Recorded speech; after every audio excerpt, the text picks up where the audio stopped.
اللہ اللہ پھر ہم مدینے چلے، اللہ اللہ پھر ہم مدینے چلے، اللہ اللہ پھر ہم مدینے چلے، سیکھنے زندگی کے کرینے چلے، سیکھنے زندگی کے کرینے چلے، اللہ اللہ پھر ہم مدینے چلے، جس سے بجھتی ہے ہر روح کی تشنگی، جس سے بجھتی ہے ہر روح کی تشنگی، ہم اسی آب رحمت کو پینے چلے، ہم اسی آب رحمت کو پینے چلے، سیکھنے زندگی کے کرینے چلے، اللہ اللہ پھر ہم مدینے چلے، اللہ اللہ پھر ہم مدینے چلے، اللہ اللہ پھر ہم مدینے چلے۔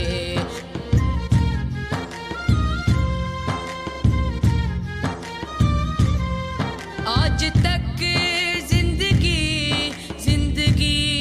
ہی نہ تھی، آج تک زندگی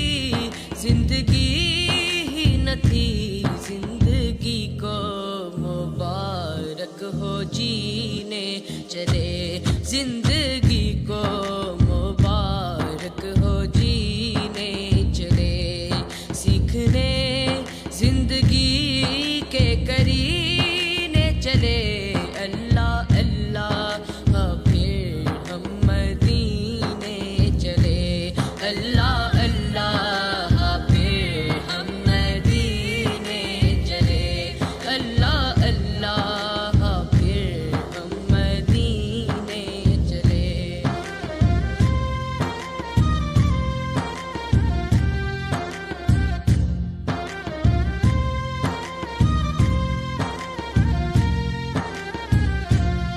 اس طرف ہاتھ پھیلائے پہنچے غلام، اس طرف ہاتھ پھیلائے پہنچے غلام، اس طرف رحمتوں کے خزینے چلے، اس طرف رحمتوں کے خزینے چلے، سیکھنے زندگی کے کرینے چلے، اللہ اللہ پھر ہم مدینے چلے، اللہ اللہ پھر ہم مدینے چلے، اللہ اللہ پھر ہم مدینے چلے۔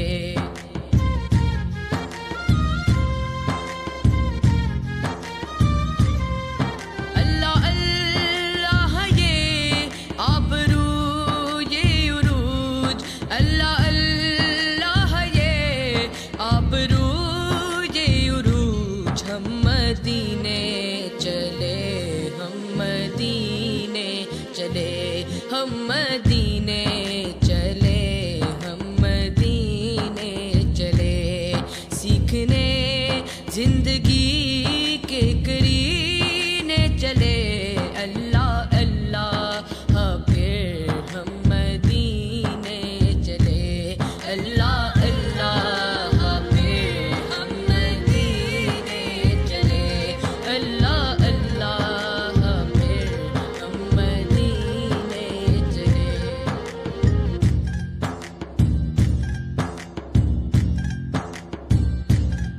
یہ انہی کا کرم ہے کہ بیزاد ہم، یہ انہی کا کرم۔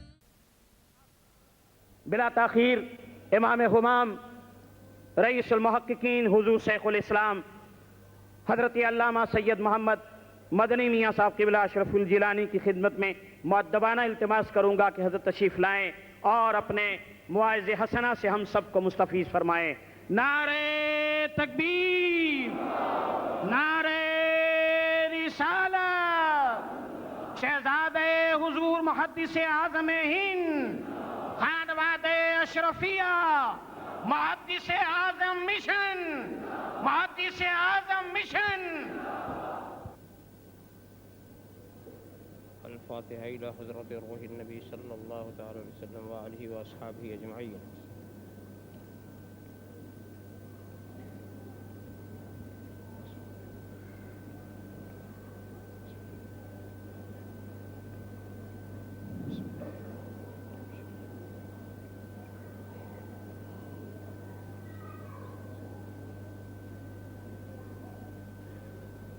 الحمد لله الذي قال في شان حبيبه الكريم عليه التحية والتسليم إن الله وملائكته يصلون على النبي يا أيها الذين آمنوا صلوا عليه وسلموا تسليما لبيك اللهم ربنا وسعديك اللهم صل وسلم وبارك على سيدنا ومولانا محمد طب القلوب ودوائها وعافية الأبدان وشفائها ونور الأبصار وضيائها وآله وصحبه دائما أبدا.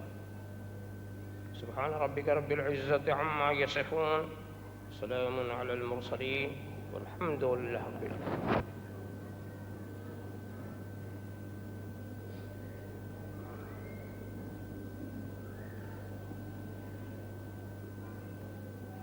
الحمد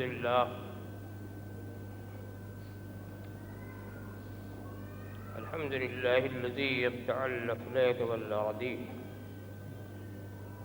والصلاة والسلام على من كان نبيا وآدم بين الماء والطين وعلى آله وأصحابه أجمعين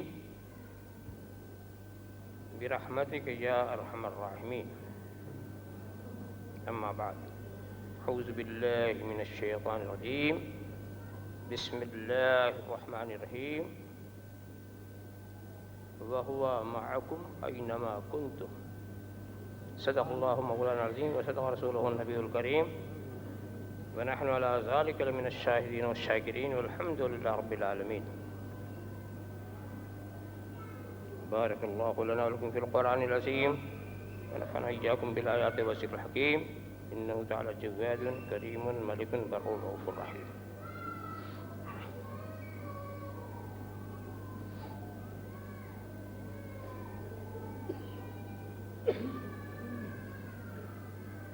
چہرے بتا رہے ہیں یہ 12 امام کے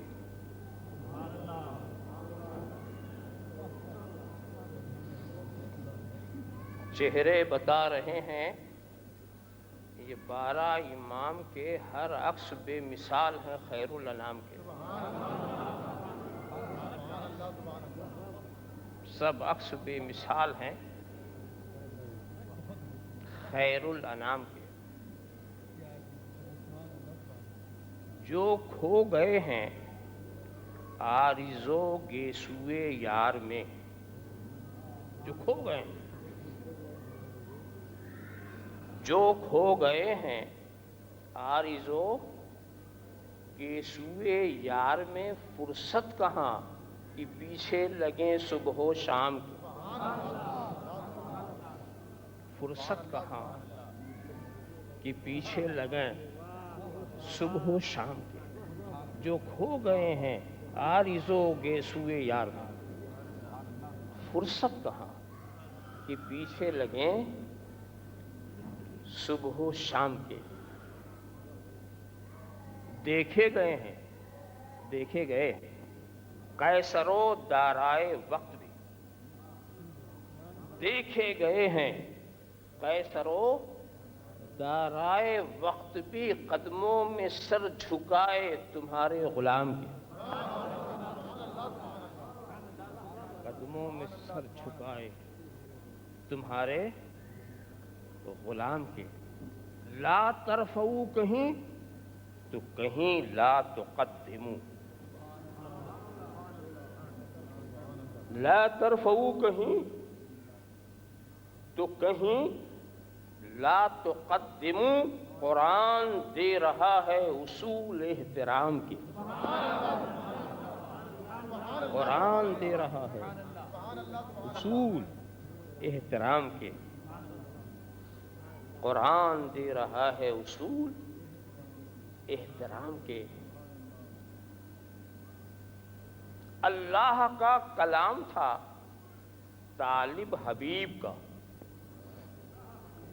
اللہ کا کلام تھا طالب حبیب کا، اور حضرت کلیم تھے طالب کلام کے، اور حضرت کلیم تھے طالب کلام کے۔ ہے دنگ اوج عرش معلا، ہے دنگ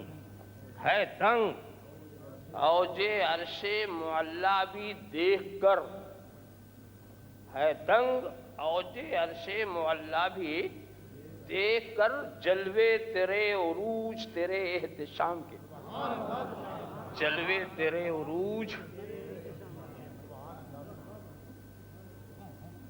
بے شک ہیں جبرائیل شدید القوا، مگر بے شک ہیں جبرائیل شدید القوا، مگر آگے نہ جا سکے وہ میرے خوش خرام کے، آگے نہ جا سکے وہ میرے خوش خرام کے، آگے نہ جا سکے وہ میرے خوش خرام کے۔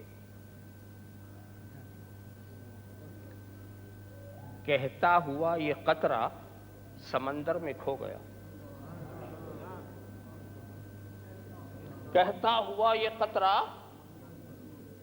سمندر میں کھو گیا، قربان اس بقا کے نثار اس دوام کے، قربان اس بقا کے۔ کہتا ہوا یہ قطرہ سمندر میں کھو گیا، کہتا ہوا یہ قطرہ سمندر میں کھو گیا، قربان اس بقا کے نثار اس دوام کے، قربان اس بقا کے۔ تلوار سے زیادہ تیز، غار سے زیادہ باریک راستے سے میں گزر رہا ہوں، ذرا سے توجہ آپ کی ادھر ادھر ہوئی تو نہ جانے آپ کیا سمجھ لیں گے۔ اپنا شریک ہم کو کیا لا شریک نے، اپنا شریک ہم کو کیا لا شریک نے، احکام بھیج کر کے درود و سلام،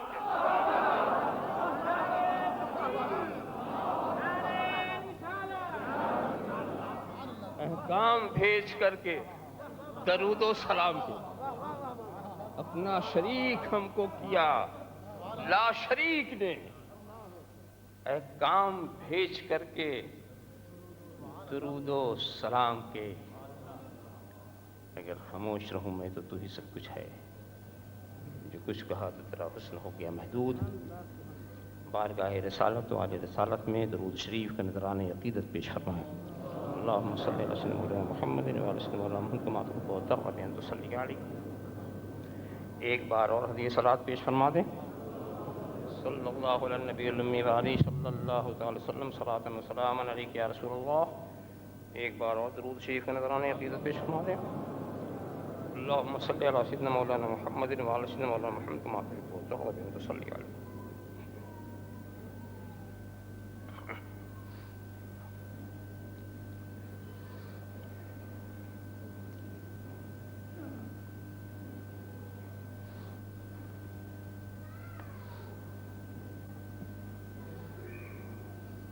جن تین عظیم ہستیوں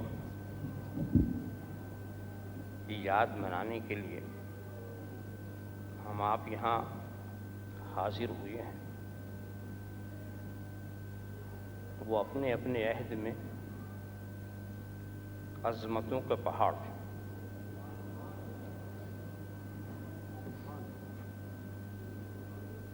ہر ایک کی اپنی اپنی ایک پہچان تھی.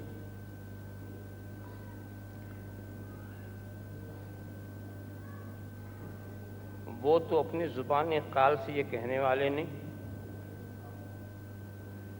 مگر ان کی حالت بولتی تھی. ان کی حالت بولتی تھی. آپ خود ہی سمجھ لیں گے کہ اپنے زبان قال سے کیوں نہیں کہتے، اور اس سچائی کا بھی آپ اعتراف کریں گے کہ ان کی حالت یہ بولتی تھی، جس کو زبان حال کہہ لیجیے.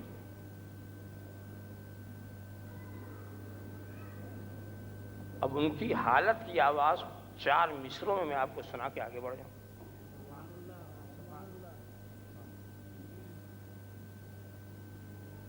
جو بات سچ ہے آیا اس کو صاف صاف کرے.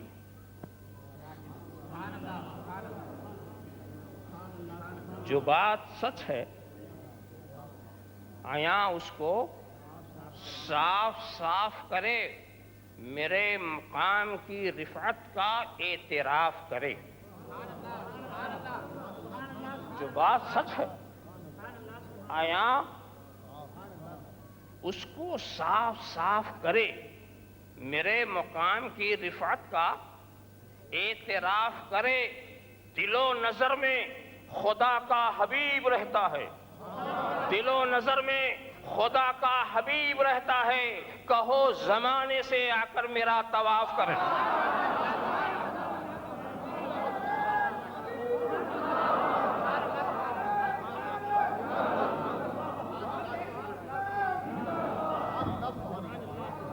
جو بات سچ ہے آیا اس کو صاف صاف کرے، میرے مقام کی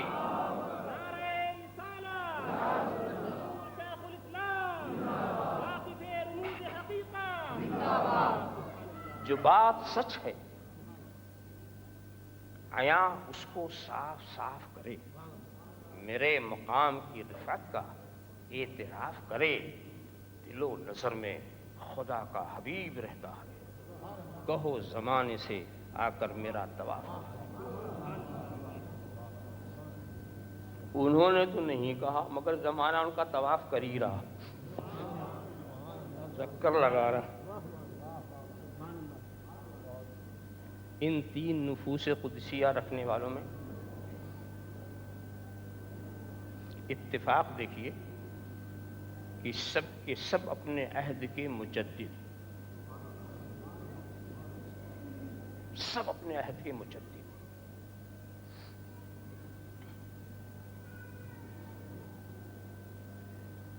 مگر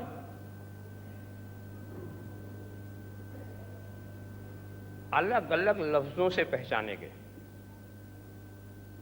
ان 3 بزرگوں میں لفظ مجدد جس ذات کے لیے کثرت کے ساتھ استعمال کیا جا رہا ہے وہ امام احمد رضا کی ذات ہے. باقی کے لیے یہ لفظ استعمال ہوا نہیں، وہ تھے، استعمال نہیں ہوا، استعمال نہیں ہوا. بہت ہی باریکی کی طرف میں لے جا رہا ہوں آپ کو. کیوں نہیں استعمال ہوا؟ اس لیے کہ ان کے لیے جو لفظ تھے وہ اس لفظ سے زیادہ بھاری بھرکم تھے. حضرت مخدوم کو غوث العالم، محبوب یزدانی، جہانگیر، قدوۃ الکبریٰ، قطب الاعلی، قطب الدائرہ، یہ سارے الفاظ ان کے لیے استعمال ہوئے. اس میں غوث العالم اور محبوب یزدانی کا لفظ بہت معروف و مشہور، یہ ان کے لیے استعمال ہوا. یہاں سے ایک مزاج آپ نے سمجھا کہ جب کوئی جامع کمالات ہوتا ہے تو اس کے کمال کا جو سب سے زیادہ اونچا درجہ ہوتا ہے اس سے یاد کیا جاتا ہے۔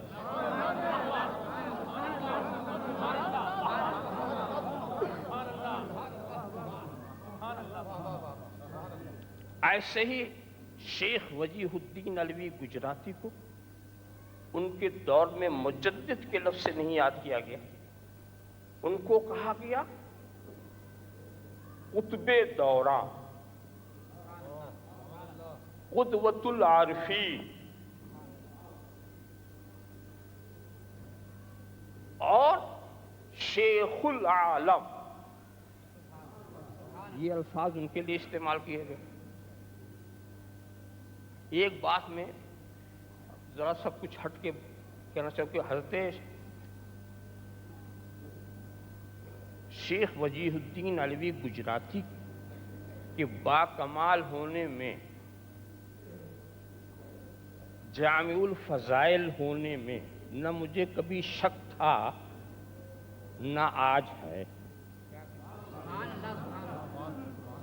مگر ایک لفظ مجدد کا ان کی ذات کے لیے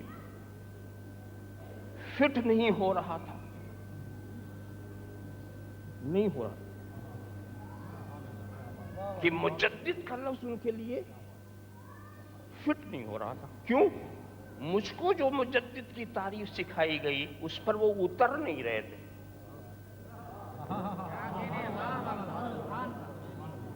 مجھے درسگاہوں میں جو مجدد کی تعریف کی گئی اس پر وہ اتر نہیں رہے تھے۔ کیوں؟ تعریف یہ کی گئی کہ مجدد اس صاحب علم و عمل،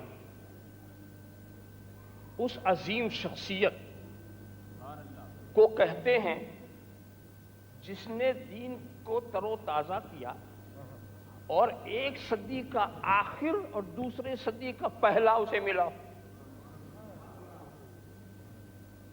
تو ایک صدی کا آخر اسے ملا ہو اور پہلا اسی میں اس کی شہرت ہو گئی ہو، تو جس کو ایسا وقت ملے تو ایسا امام احمد رضا کو تو ملا، مخدوم اشرف کو بھی مل گیا، صدی کا پہلا بھی اور دوسری صدی کا ابتدائی حصہ بھی، مگر حضرت شیخ وجیہ الدین علوی گجراتی کو یہ نہیں ملا۔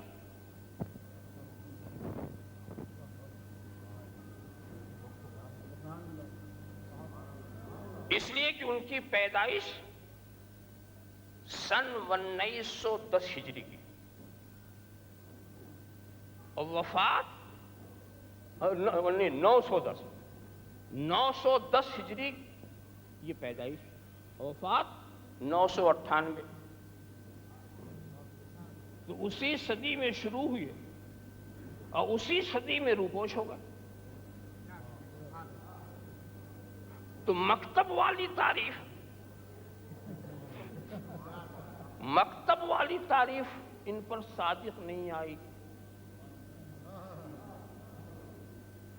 ویسے مکتب والی تعریف پہ میرے کچھ سوالات بھی ہیں، وہ بھی میں پیش کروں گا۔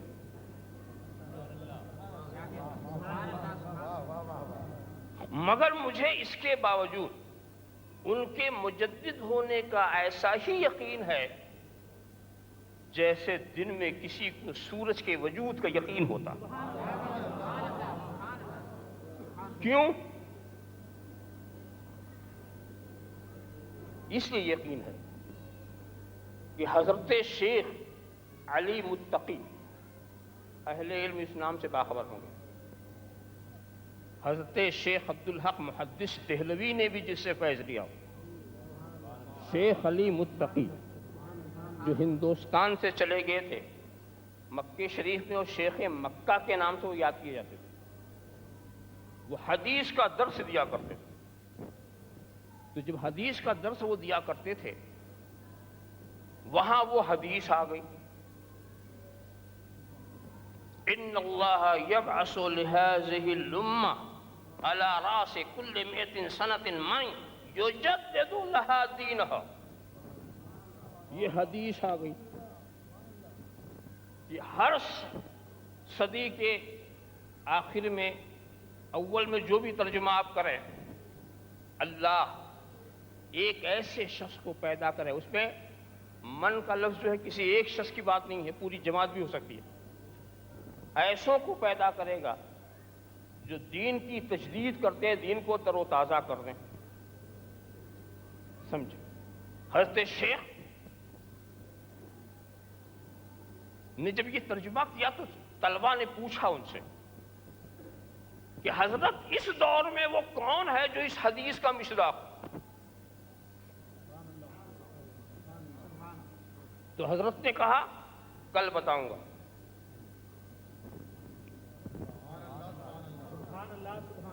سب کے علمی کارنامے ان کی نگاہوں کے سامنے تھے، چاہتے تو بول دیتے کل بتاؤں گا. نماز تہجد میں انہوں نے خود سرکار سے پوچھا، سرکار سے پوچھا سرکار آپ کے اس ارشاد کا اس وقت مصداق کون ہے؟ تو سرکار کہتے ہیں اس وقت اس کا مصداق وجیہ الدین ہے.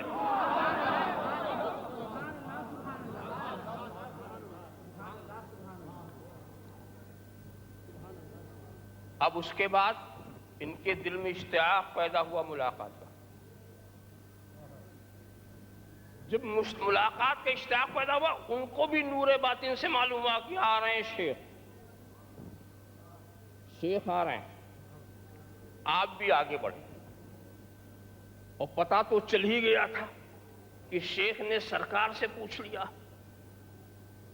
تو حضرت شیخ وجیہ الدین علوی گجراتی نے کہا، ملاقات ہوئی اور فوراً ہی کہہ دیا کہ حضرت اس راز کو ظاہر مت کیجیے، اس راز کو ظاہر مت کیجیے. اور اس کی وجہ بھی ہے کہ یہ ان کا تواضع کہہ لیجیے، سمجھا، فروتانی کثر نفسی کچھ بھی اس کو کہہ لیجیے. بات تو ختم ہو گئی،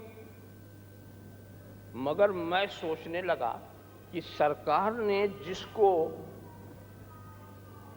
اپنے اس کلام کا مصداق قرار دیا ہے اس پر تو مکتب والی تعریف نہیں آ رہی،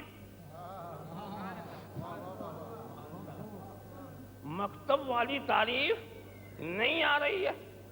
صادق نہیں، دوسروں کے لیے یہ بات حجت بنے یا نہ بنے، مگر شیخ علی متقی کے لیے یہ بات حجت تھی. سمجھا؟ اس لیے سرکار نے ان سے خود کہا، سرکار سے انہوں نے خود بالمشافہ پوچھا، انہوں نے بتایا. دوستو، سرکار کی ارشاد کے مطابق مجدد تو بہت آئے، سلسلہ کبھی منقطع تو نہیں ہوگا، مگر میرے علم میں اس وقت سارے مجددین اور سارے کاملین میں ایک ہی مجدد ہے جس کو اللہ کے رسول نے مجدد کہا. اللہم صلی علی سیدنا مولانا محمد کما تحب صلی اللہ علیہ وسلم صلاۃ و سلام علیک یا رسول اللہ. کلام متکلم اپنے کلام کا مصداق خود متعین کر دے، متکلم اپنے کلام کا مصداق خود متعین کر دے تو بات تو کچھ اور ہوگی. اور یہ مریدین معتقدین یہ تو جس کو چاہے جو کرے، ان کے کہنے کا کیا اعتبار، جس کو چاہیں جو کہہ دیں، علامہ بنا دیں، مجدد بنا دیں، کچھ بھی بنا دیں. ان کی زبان پر کون رکاوٹ ڈال سکتا ہے اور ان کے دماغ کی کون اصلاح کر سکتا ہے، مگر اصل مصداق کون ہے. اب یہاں پر وہ پھر مکتب والی تعریف کا ٹکراؤ وہ کیسے دور کیا جائے. تو مکتب والوں نے کیا سوچا کہ معاملہ ایسا ہے کہ حضور نے کہا کہ ہر 100 سال کے بعد ایک مجدد ہوگا، کچھ ہوں گے جو دین کو تازہ کریں گے. یہ بتائیے، یہ 100 سال کے بعد 100 سال کے بعد پہلے ابتدا متعین کرو. جب تک ابتدا نہیں وہاں سے 100 کی گنتی کیسے چلے گی؟ ابتدا متعین کرو. تو کیا سرکار نے کوئی ابتدا متعین کی؟ آپ نے ہجری سے حساب لگانا شروع کیا نا، ہجری سے، اور حضور کے زمانے میں ہجری کا وجود ہی نہیں.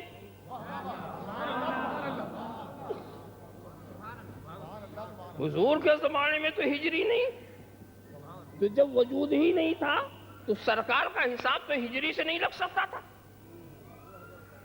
حساب ہجری سے نہیں لگتا، بلکہ یہ ہر کمال کو زوال ہوتا ہے اور ہر زوال کو کمال ہوتا ہے. سرکار اشارہ کرتے ہیں جب وہ ایک چیز مرتبہ کمال تک پہنچ جاتی ہے تو پھر اس کے زوال کا وقت شروع ہوتا ہے، اور ایک صدی گزرنے کے بعد اس پہ اضمحلال ہو جاتا ہے. ایک صدی گزرنے کے بعد اس میں اضمحلال ہوتا ہے.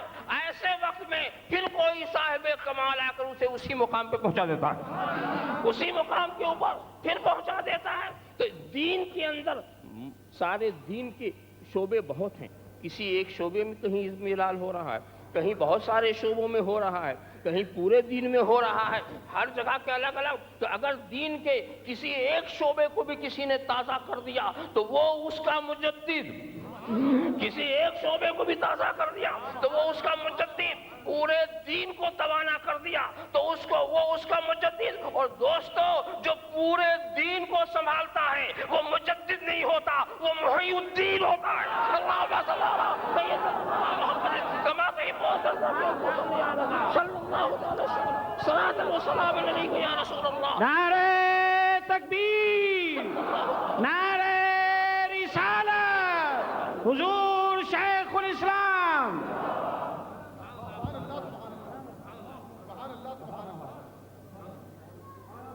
آپ اس چیز کو اچھی طرح سے سمجھتے چلے جائیں. تو اب جہاں جس علاقے الگ الگ، ہر علاقے میں دین کے کس گوشے میں کمزوری آ رہی ہے، دین کا کون سا مسئلہ ہے جو ہلکا پڑتا جا رہا، رسول کی وہ کون سی سنت ہے جسے چھوڑا جا رہا، وہ کون سی بدعت ہے جو اسلام کے اندر جس کا دخل نہیں وہ اندر آ رہی ہے. تو ہر علاقے کا، ہر عہد کا دین کو تازہ کرنے والا جو مجدد ہوگا وہ اس کی اصلاح کرے گا، وہ اس کی اصلاح. اسی بنیاد پر حضرت عالمگیر کو بھی مجددین میں شمار کیا گیا. حضرت عالمگیر مجدد تھے. کتنی تفسیریں لکھی تھی، کتنی کتاب لکھی تھی، کتنے بچوں کو پڑھایا تھا، کچھ نہیں کیا تھا. نہیں، انہوں نے ایک بہت بڑا کام کیا کہ مغلیہ دور کی حکومت جو کفر کی لائن پہ چل رہی تھی اس کا رخ بدل دیا، جو کفر کے لائن پہ چل رہی تھی اس کا رخ بدل دیا. اگر حضرت عالمگیر کی کوشش نہ ہوتی اور شاہ جہاں اپنی مرضی کے مطابق دارا شکوہ کو بنا دیتا تو پورے ہندوستان میں اسلامی تصوف مٹ جاتا اور ہندوؤں کے تصوف کا راج ہو جاتا. دارا شکوہ ہندوؤں کے تصوف سے بہت متاثر تھا اور اسی لیے حضرت عالمگیر نے سوچا باپ کی محبت ہے، بڑا بھائی ہے، وہ اسی کو بنائیں گے، پھر وہ اسلام کے رخ کو پھیر دے گا. لہذا اسلامی تصوف کو بچانے کے لیے باپ کو بھی قید کر دو، بھائی کو بھی کنارے لگا دو. اللہم صلی علی سیدنا مولانا محمد کما تحب. نعرہ تکبیر، نعرہ رسالت، حضور شیخ الاسلام صلی اللہ علیہ وسلم صلاۃ و سلام علیک یا رسول اللہ. پھر انہوں نے اسلام کو ہی بچایا اور پھر ایک اور محنت سے کام کیا کیا. اس دور کے سارے جلیل القدر فقہا علماء، ان کی ایک انجمن تیار کی، ایک جماعت تیار کی اور کہا مفتاب اقوال کو اکٹھا کر دیجئے، مفتاب اقوال کو اکٹھا کر دیجئے اور آپ جو کچھ کر جائیں گے بعد والوں کے لیے بڑا فائدہ ہوگا. اسی لیے وہ فتاوی عالمگیری اسی دور کی ہے جو مفتاب اقوال کو اس میں جمع کیا گیا ہے. اس لیے اس دور کے علماء نے ایک بڑی محنت سے اس کو جمع کیا.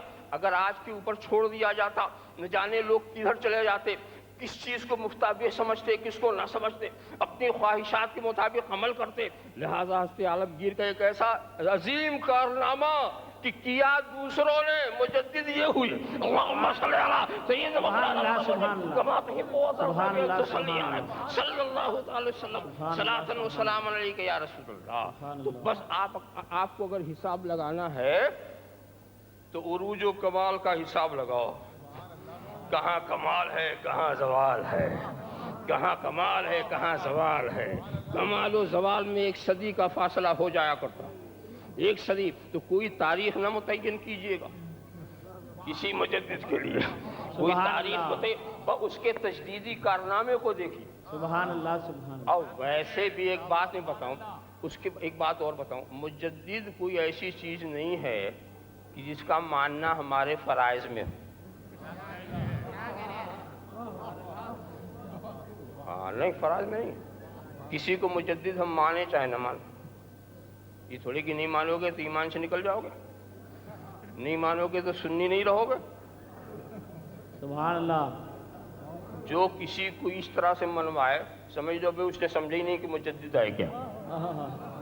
ارے مجدد اور ہوتا ہے, نبی اور ہوتا ہے. مجدد کا کام تازہ کرنا ہوتا ہے نا. اچھا ایک بات بتائیں, جس چیز کا ماننا ہمارے لیے ضروری ہے خود اس کے لیے ہے کہ نہیں؟ جیسے نبی کی نبوت ماننا ہمارے لیے ضروری ہے کہ نہیں؟ بے شک. اور خود نبی کے لیے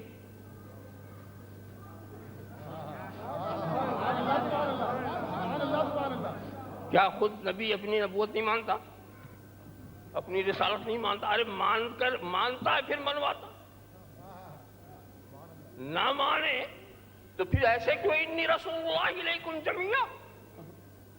تو نبی کے فرائض میں اپنے کمالات کو ماننا بھی ہے اور دوسروں سے منوانا بھی ہے. جانا نبیوں. اور مجدد کا حال ہے, کسی بھی مجدد سے جا کے پوچھو آپ مجدد, میں کہاں. ارے مسحاق صاحب کو آپ نے کیسے مجدد کر دیا؟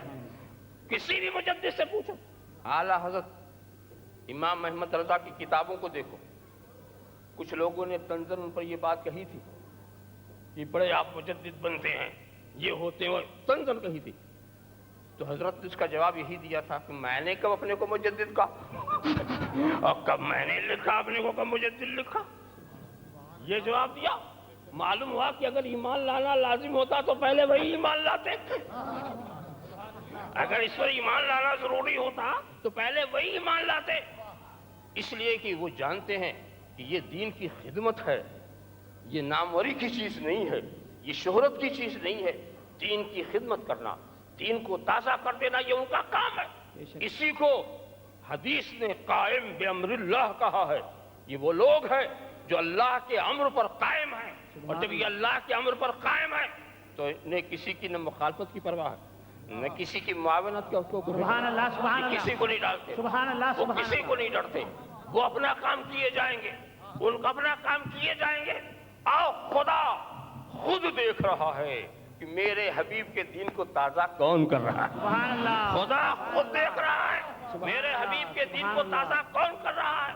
تو جب تک یہ دین رہے گا, یہ تازہ کرنے والے لوگ رہیں گے, لہذا ان کے عہد کو انچ فٹ سے ناپنے کی کوشش مت کیجیے. اللہم صلی علی سیدنا مولانا محمد وعلی سیدنا مولانا محمد کما تحب و ترضى. سبحان اللہ سبحان اللہ. یہ سوچنے کی بات اور سمجھنے کی بات ہے. یہ دین کے تازہ کرنے والے ہیں. اب اور آپ دیکھیں, ابھی حضرت شیخ وجیہ الدین علوی گجراتی, ان کا تو ذکر آ ہی گیا, اور یہ سعادت تو ان کو ایسی ملی ہے. یہ ہم نہیں کہتے کہ یہی تنہا وہی مجدد ہے. حضرت مجدد الفسانی اس نام سے کتنی شہرت رکھتے ہیں, حضرت مجدد الفسانی. مگر حضرت مجدد الفسانی کو مجدد کس نے کہا؟ مولانا عبد الحکیم سیال کوٹی. سب سے پہلے کس نے کہا؟ مولانا عبد الحکیم سیال کوٹی. اور مولانا عبد الحکیم کو خود مجدد الفسانی نے کیا کہا؟ آفتاب پنجاب.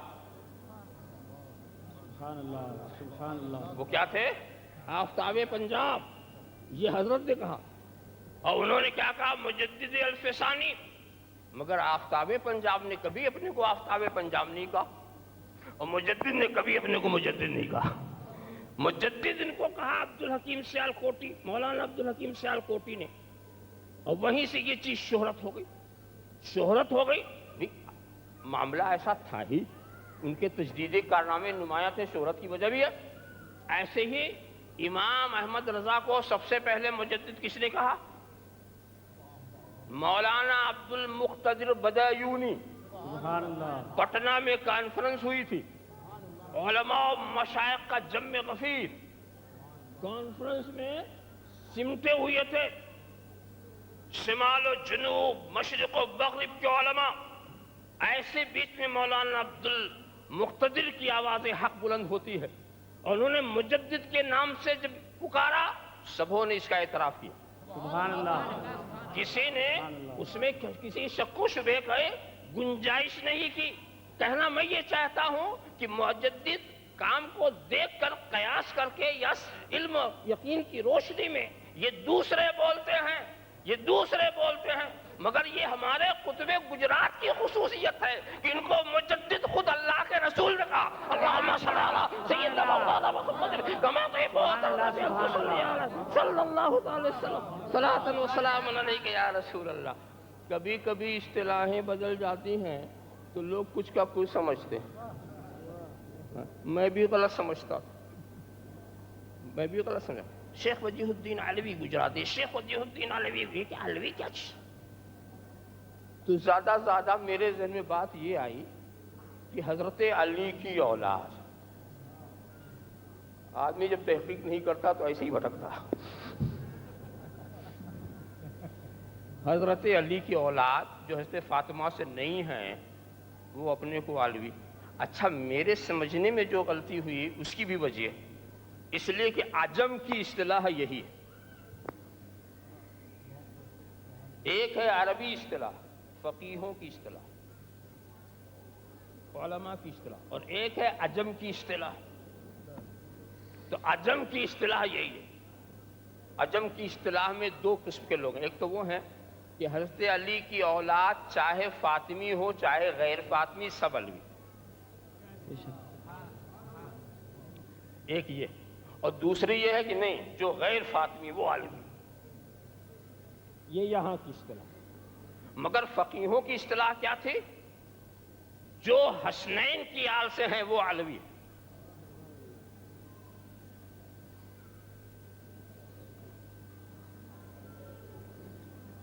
علوی کی تعریف شرف السادات میں یہی کی گئی،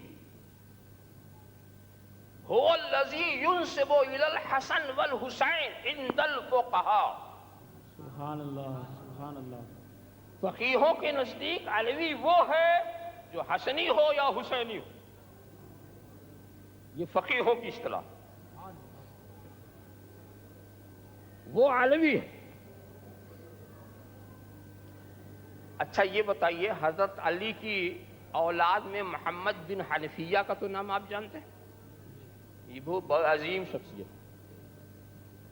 تو سب سے پہلے علوی تو وہی ہوں گے نا. تو حضرت محمد بن حنفیہ سے پوچھا گیا،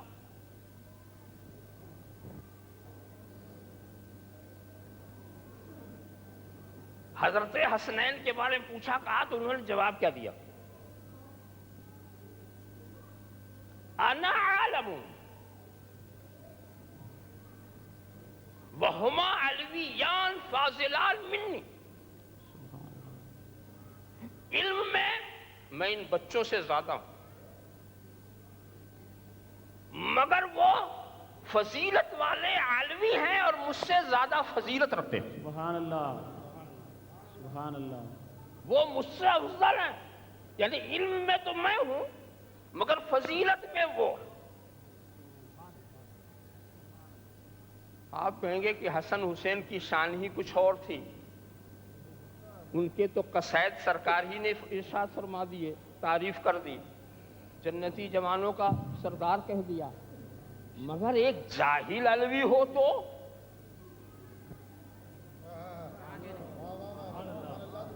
تو حضرت محمد بن حنفیہ نے قال فی العلوی الامی،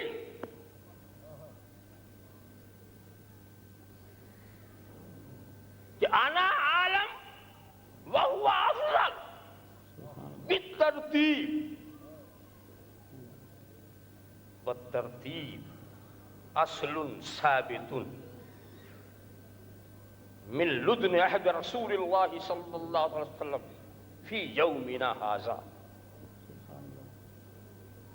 ایک بے پڑھے علوی کے بارے میں انہوں نے کہا کہ جو امی ہے، دیکھیں انہوں نے بھی ادب کیا، جاہل نہیں کہا.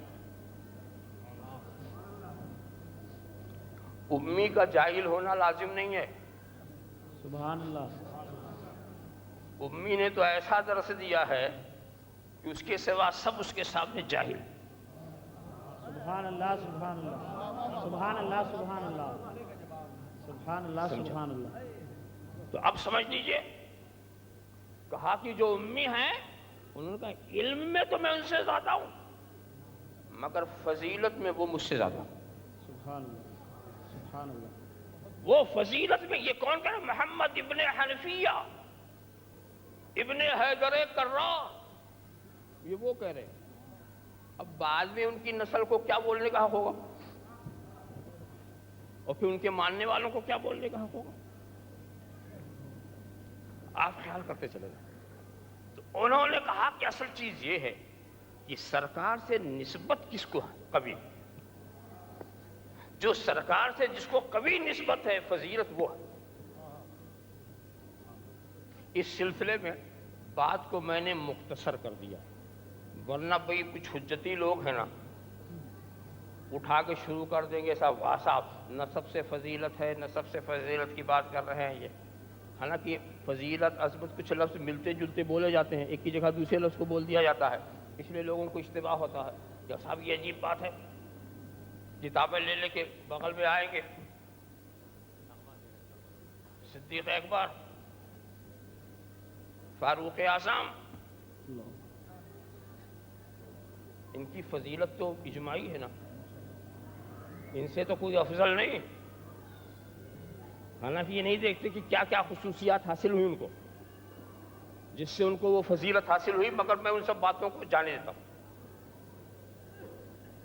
ایک چیز ہے فضیلت اور ایک چیز ہے عظمت. سبحان اللہ. اور ایک چیز ہے شرافت اور ایک چیز ہے کرامت. اور ایک لفظ دوسرے لفظ کے مقابل میں بول دیتے ہیں لوگ، ادھر کا ادھر ادھر کا ادھر کر دیتے ہیں، مگر صحیح معلوم ہے کیا ہے. عظمت حاصل ہوتی ہے نسبت سے، بے شک بے شک. اور فضیلت حاصل ہوتی ہے علم و عمل سے، بے شک. اور شرافت حاصل ہوتی ہے نسب سے، سبحان اللہ. اور کرامت حاصل ہوتی ہے اللہ کے فضل سے. سبحان اللہ سبحان اللہ سبحان اللہ سبحان اللہ. یہ ساری چیزیں ہیں نا. بے شک. تو اب جس کو رسول سے نسبت، اور جتنی قوی نسبت ویسے ہی عظمت والا، سبحان اللہ. اور جس کو جو علم و عمل میں آگے وہ فضیلت والے، بے شک. اور جن کا تعلق رسول سے نسبی ہے لگ رہا ہے وہ شرافت والے، سبحان اللہ سبحان اللہ. اور جس کا جو ہمیشہ فضل الہی کے سائے میں ہے وہ کرامت والے. بے شک. تو جہتیں مختلف، اس جہت سے کسی کو عظمت حاصل، اس جہت سے کسی کو عظمت حاصل، اس جہت سے کسی کو فضیلت حاصل، اس جہت سے کسی کو فضیلت حاصل. مگر مطلقاً یہ کہنا مناسب نہیں ہے کہ علم والے بہرحال ہر حالت میں بے علم سے افضل ہیں. حالانکہ آیت قرآنی ہے، اس میں تخصیص کرنی پڑے گی، تخصیص کرنی پڑے گی. هل يستوي الذين يعلمون والذين لا يعلمون، اس کا معنی یہ کہ عالم اور جاہل برابر نہیں. مگر اس کو اگر عموم پہ رکھا گیا تو ایک مشکل پڑے گی، تخصیص کرنی پڑے گی. اس لیے بتاؤ، ایک صحابی رسول جو امی ہو، جس نے کچھ نہ پڑھا ہو، مقلد ہو، مجتہد نہ ہو،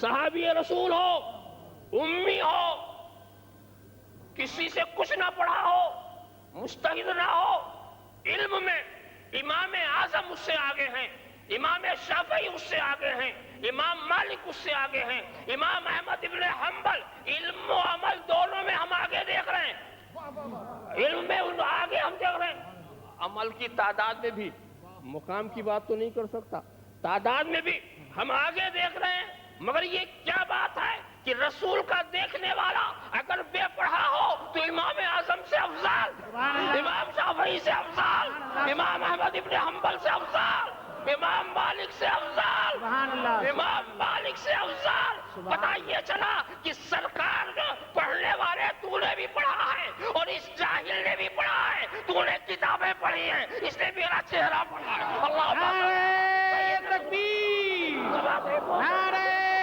رسالت، نعرہ حیدری، شہزادہ حضور محدث اعظم ہند حضور شیخ الاسلام۔ سبحان اللہ، سبحان اللہ۔ تو اگر آپ تفسیر نہیں کریں گے تو خود اہل سنت کا عقیدہ مجروح ہو جائے گا کہ غیر صحابی کبھی صحابی سے افضل نہیں ہو سکتا، پڑھ نہیں سکتا، پڑھ نہیں سکتا۔ تو یہ اس کو بڑا مشکل مرحلہ یہ آ جائے گا، مشکل مرحلہ آ جاتا ہے۔ اچھا دوستو، جو سرکار سے بڑی نسبت قوی رکھتے ہیں نا، اچھا عجیب چیز، میں آج چاہتا تھا کہ حضرت شیخی کے تعلق سے کچھ باتیں عرض کروں، اس لیے کہ بعض بزرگوں کے تعلق سے کتابوں میں، تحریروں میں، تقریروں میں اتنے مواد لوگوں کے سامنے آ گئے ہیں۔ مخدوم اشرف کے تعلق سے اگر پوچھا جائے بہت ساری باتیں لوگ بتا دیں گے، ایسے امام احمد رضا کے بارے میں سبھی جانتے ہیں، گھر گھر ان کا چرچا ہے اور ان کی آواز ہر جگہ پہنچی ہے، مگر شیخ وجیہ الدین علوی گجراتی کے تعلق سے بہت کم معلومات لوگوں تک پہنچائی جا سکی ہے، اور تو میں چاہتا تھا کہ میں مختصر سی تاریخ ان کی ضرور آپ کے سامنے آج رکھوں، اور ان کے تعلق سے کچھ باتیں جو میں نے اپنے علم و تحقیق کی روشنی میں حاصل کیا ہے وہ آپ کے سامنے پیش کروں۔ اسی لیے میں نے ذرا سا رخ اپنا بدل دیا ہے، اور اب موقع ملا تو اس آیت کریمہ کا ترجمہ عرض کر دوں گا جو میں نے پڑھا ہے، اور کہیں اس کو مفصل بھی بیان کر دوں گا، مگر اب جو میں نے رخ بنا لیا ہے میں اسی طرف تھوڑی دیر کے لیے آپ کو لے چل رہا ہوں۔ ایک تقریر آپ سن چکے، ایک تقریر بعد میں سنیں گے، اب اس بیچ میں تقریر نہ بھی سنیں تو حرج کیا ہے۔ اللہم صلی علی سیدنا مولانا محمد کما تحب و ترضی بان تصلی علیہ صلی اللہ تعالی وسلم صلاۃ و سلام علیک یا رسول اللہ۔ سوچنے اور سمجھنے کا۔ اچھا ایک عجیب لطیفے کی بات بتا دوں، پوری تاریخ اگر شیخ کی مختصر طور پہ میں سمجھانا چاہوں تو اس کے لیے 3 لفظ کی ضرورت ہے۔ آپ سوال کرو میں جواب دوں گا، اور لفظ 3 ہی، 3 میں سے چوتھا لفظ استعمال نہیں کروں گا۔ وہ لفظ کیا ہے؟ شیخ وجیہ دین۔ سبحان اللہ، سبحان اللہ، وجیہ دین، یہی میں اسی لفظ کو میں استعمال کروں گا، پوری تاریخ حضرت کی آ جائے گی۔ آپ کہیں گے حضرت کی پیدائش کب ہوئی، کس سن میں؟ ہم نے کہا شیخ، سبحان اللہ، خے کا 600، شین کا 300، یہ کا 10، سبحان اللہ، 910 ہجری۔ سبحان اللہ، سبحان اللہ۔ سمجھا؟ آپ نے پوچھا کہ حضرت نے تعلیم کتنے سال تک حاصل کی، ہم کہیں گے وجیہ، وجیہ کا عدد آتا ہے 24، 24 سال تک مسلسل پڑھتے رہے۔ اللہ سبحان اللہ، سبحان اللہ۔ اس پڑھنے کی بات میں بتا دوں آپ کو، اپنے چچا حضرت علامہ شمس الدین اور اپنے ماموں حضرت ابو القاسم، ان سے انہوں نے علوم و فنون کی ساری کتابیں تو حاصل ہی کر لی تھی، ان سے ہٹ کر کے علامہ سخاوی کے ارشد تلامذہ علامہ محمد بن محمد سے انہوں نے حدیث کا درس لیا، قاضی گازرونی سے بھی حدیث کا درس لیا، محقق دوانی کا نام آپ نے سنا ہوگا، محقق دوانی کے ارشد تلامذہ علامہ عماد تاروی جو اس وقت عالم علماء دہر تھے، علوم و فنون پر اتنی دسترس کہ سیمیا کیمیا کوئی چیز باقی نہیں چھوڑی تھی، سارے علوم و فنون کے وہ جامع تھے، ان سے انہوں نے سیکھا۔ قاضی مبارک کا نام سنا ہوگا، یہ بھی علامہ تارمی ہی کے شاگردوں میں تھے، یعنی حضرت شیخ وجیہ الدین کے یہ استاد بھائی ہوتے۔ اب جناب والا سیکھا، سیکھنے کے بعد بھی میں جو بات کہنا چاہتا ہوں کچھ الگ، سیکھنے کے بعد علامہ تارمی کا جب انتقال ہو گیا، جب ان کا انتقال ہو گیا، ان کو دکھ ہوا، ہو سکتا ہے کہ کچھ علوم لے کے چلے گئے، وہ چاہتے تھے کہ جو کچھ استاد کے پاس ہے سب لے لو، ہو سکتا ہے کچھ علوم لے کے چلے گئے، یہ دل میں خیال تھا اور افسوس تھا آپ کو کہ رات میں سرکار خواب میں آتے، کہا فرزند افسوس مت کرو، میں تمہیں اتنا علم دوں گا جو استاد کے پاس بھی نہیں، سبحان اللہ، سبحان جو اللہ۔ استاد کے پاس نہیں۔ تو سرکار نے علم کیسے دیا؟ جملہ علوم و فنون کا نام کاغذ پہ لکھ دیا، لکھ کر ایک کاغذ پکڑا دیا ان کو، حضرت شیخ کو وہ کاغذ دے دیا، اس پہ صرف علوم و فنون کے نام تھے، یعنی کوئی ایسا علم نہیں تھا جو چھوڑ دیا ہو۔ اب پھر حضرت شیخ کا عالم یہ ہوا کہ جس علم کی طرف توجہ فرماتے تھے اس کے ماہر نظر آتے تھے، جس علم کی طرف توجہ فرماتے تھے اس کے ماہر نظر آتے تھے، 60 علوم و فنون سے زیادہ کے ماہر، 60 علوم و فنون سے زیادہ کے ماہر، اور سرکار نے پڑھا دیا، سرکار نے دے دیا فرزند کو۔ تو اب سوچئے یہ سب کچھ حاصل کرنے میں کتنے سال لگے؟ وجیہ، سبحان اللہ۔ وجیہ میں جتنا عدد نکلتا، یہ سب کچھ حاصل کرنے میں وجیہ 24 سال، 24 سال لگے۔ اچھا اس کے بعد تو حضرت شیخ نے حاصل کر کے پڑھایا بھی کہ نہیں پڑھایا؟ لوگوں کو بنایا یا نہیں بنایا؟ گجرات اس وقت ایسا مرکز علم تھا کہ عرب سے لوگ حضرت شیخ کے پاس پڑھنے جاتے تھے، تو حضرت شیخ نے پڑھایا، ہاں پڑھایا، کہا کتنے سال پڑھایا؟ کہا دین کا عدد جوڑ لو، نون کا 50، یہ کا 10، دال کا 4، 64 سال تک پڑھاتے رہے، اپنے عہد میں دین کو مکمل ہی کر دیا، پڑھائی مکمل ہو گئی، 64 سال۔ آپ کہیں گے کس سن میں بیٹھے تھے پڑھانے کے لیے؟ کس سن میں بیٹھے تھے؟ ہم نے کہا اگر یہ معلوم کرنا تو شیخ وجیہ جوڑ لو، 934 سن 934 میں بیٹھے پڑھانے کے لیے، 64 سال تک پڑھاتے رہے، 24 سال تک علم حاصل کرتے رہے۔ اب آپ پوچھیں بھی وصال کب ہو گیا؟ وصال کب ہو گیا؟ کہا شیخ وجیہ دین۔ سبحان اللہ، سبحان اللہ، سبحان اللہ، سبحان اللہ، سبحان اللہ۔ وہ 998 ہو گیا۔ ذرا صاحب خیال کریں انہی لفظوں سے، اور ان کے پڑھانے کے 2 طریقے تھے، ایک تو وہ جیسے ہمارے علماء پڑھاتے ہیں، ایک پڑھانے کا طریقہ بڑا نرالا، بڑا نرالا۔ ایک شخص آیا بہت پریشان، ایک طالب علم آپ کی درسگاہ میں آ گیا، اس کی پریشانی حیرانی دیکھ کر کے انہوں نے پوچھا تو پریشان کیوں ہے؟ تو اس نے کہا میں حضرت میاں وجیہ الدین سے ملنے آیا.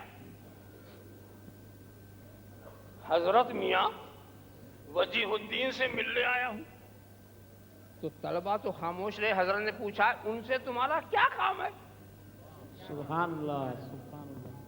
کیا کام ہے؟ کہا میری ایک آرزو ہے جو میں انہی سے کہوں گا. سبحان اللہ سبحان اللہ. میں انہی سے کہوں گا. کہا کہ سنو حضرت میاں وجیہ الدین تو کہیں رہتے ہیں اور وجیہ الدین یہ خاکسار ہے. یہ فقیر جو ہے وہ وجیہ الدین ہے اور حضرت میاں وجیہ الدین تو کہیں رہتے ہیں. کہا نہیں بس مجھے انہی سے کام ہے. مجھے انہی سے کام. اور یہ کہہ کے 10 قدم بوسی کیا جانے لگا. نظر سے نظر ملی جانے لگا. طلبہ نے کہا ابھی آیا ابھی جاتا ہے. ارے ٹھہر جا کچھ ٹھہر جا.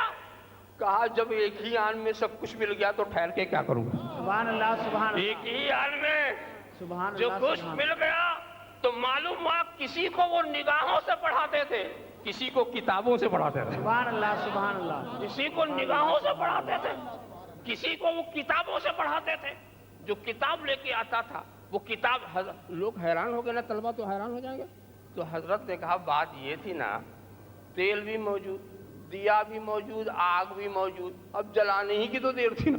سبحان اللہ سبحان اللہ. وہ شخص آیا تو پوری تیاری کے ساتھ آیا.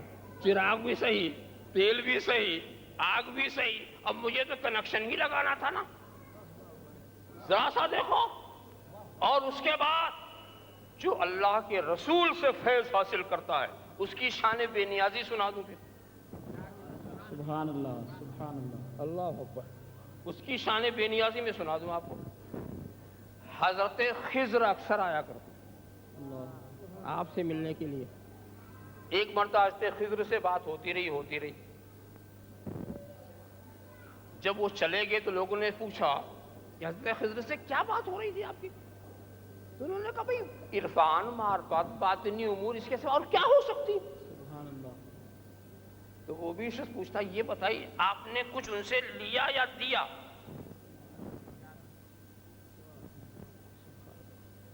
آپ نے ان سے کچھ لیا یا دیا؟ تو کیا بات فرماتے ہیں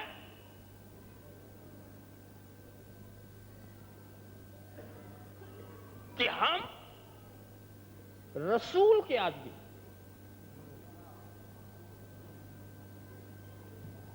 ماں مردم رسولیں ومن كان مامورا بفیض رسول. جو رسول کے فیض کا مامور ہوتا ہے لا يحتاج الى استفادت غیری. وہ اس بات کا محتاج نہیں ہوتا کہ کسی غیر سے کچھ لے. جب رسول سے ہمارا رابطہ لگا ہوا ہے جو لینا ہے اپنے آقا سے لیں گے. سبحان اللہ. تو حضرت خضر ان کو سکھانے نہیں آتے تھے. کچھ انس رہا ہوگا کچھ بات. اور ایک بات اور بھی حضرت خضر جو آتے ہیں کس کے پاس آتے ہیں؟ اولیاء کرام کی 2 قسمیں. سبحان تو اللہ. حضرت خضر کا آنا جانا کس کے پاس ہوتا؟ ایک ہوتا ہے تشریعی ولی اور ایک ہوتا ہے تکوینی ولی. ایک ہے تشریعی ولی. اس تشریعی ولی میں بھی کئی قسمیں. اس میں ایک قسم ہوتی ہے قطب الارشاد کی. تمام اہل ارشاد کا مرجع وہ ہوتا. تو وہ ہے تشریعی ولی. اس کے القاب آپ لوگوں نے خصوص سنے. جو تشریعی ولی ہوتا ہے اس کو کیا کیا کہتے ہیں؟ تشریعی لوگ جو ہیں جو شریعت کی خدمت پر مامور ہیں ان کے لیے بہت سارے الفاظ آپ استعمال کرتے ہی ہیں. محدث مفسر مفتی علامہ شیخ الحدیث کیا کیا الفاظ استعمال کرتے ہیں. وہ تشریع ہوتے ہیں. کیا مطلب یہ ہے کہ کارکنان قضا و قدر سے ان کا کوئی مطلب نہیں، صرف شریعت کی خدمت کرنا، شریعت کی باتیں سمجھانا، یہ تشریع والی کا کام ہوتا. اور ایک ہوتے ہیں تکوینی والی. مقرب دونوں خدا کے ہیں، دونوں کا کام الگ الگ ہے. تو جو تکوینی والی ہوتے ہیں ان کی حیثیت مدبرات امر کی ہوتی ہے. فل مدبرات امرا، فل مدبرات امرا، قسم ہے امور کونیہ میں تدبیر کرنے والے فرشتوں کی.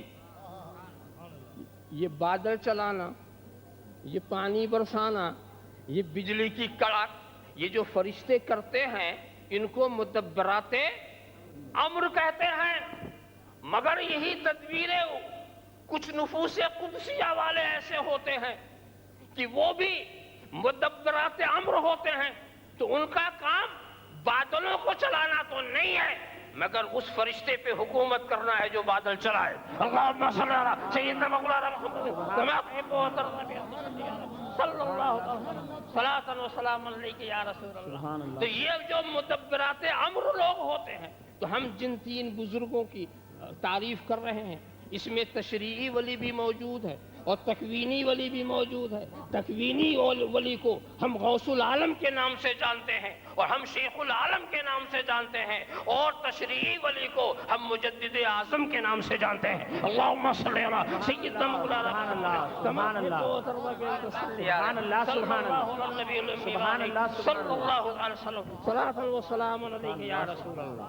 اور یہ ان کا عالم ایسا ہوتا ہے کہ آپ حیران و ششدر ہو جائیں گے. ایسے اختیارات ان کا ہوتا ہے، اختیارات ہوتے ہیں ان کے، جس پر چاہیں اپنا اختیار چلا دیں. سرکار جو تھے وہ تشریعی بھی تھے، تکوینی بھی تھے. غوث و قطب میں بھی تشریعی حیثیت بھی ہوتی ہے، تکوینی حیثیت بھی ہوتی ہے، وہ بات ہوتی ہے. مگر یہ قطب، یہ ابدال، یہ اوتاد، یہ اغواس، یہ اصطلاح تکوینی ولیوں کے لیے ہے. جو تکوینی ولی ہوتے ہیں، جو عالم میں تصرف کرتے ہیں، جو مدبرات امر کی وہ حالت رکھتے ہیں، ان کا عجیب عالم ہوتا ہے. جہاں چاہیں اپنا رنگ دکھا دیں، بے شک جہاں چاہیں اپنا رنگ دکھا دیں. ایک بزرگ، ایک مرید کسی پیر کا بیمار پڑ گیا، مایوس ہو گیا. مایوس ہو کر اپنے پیر کے پاس گیا، پیر کی بات سنی، اطمینان دلایا، ٹھہرو. معاملہ کچھ ایسا ٹیڑھا تھا کہ پیر اس پر قابو نہیں پا رہے تھے. ٹھہرو. تھوڑی دیر میں دیکھتے ہیں کہ ایک بزرگ آئے اور آنے کے بعد پیر کے مکان میں چلے گئے. پیر صاحب سے باتیں ہوئیں، انہوں نے کچھ پانی پہ دم کیا، دم کر کے کہا مریض کو پلا دو. پلا دیا. پلاتے ہی وہ ٹھیک ہو گیا. وہ حضرت تو غائب ہو گئے. اب یہ آیا کہ حضرت یہ کیا معاملہ؟ کا معاملہ یہ ہے کہ یہ جو آئے تھے یہ شیخ وجیہ الدین تھے. جب تیرا معاملہ میرے ہاتھ سے جانے لگا، میں نے ان کی روح کو آواز دی، ان کی طرف توجہ کی، وہ حضرت آ گئے. سنو، اس وقت عالم میں المحیی کی صفت کا مظہر یہی ہے.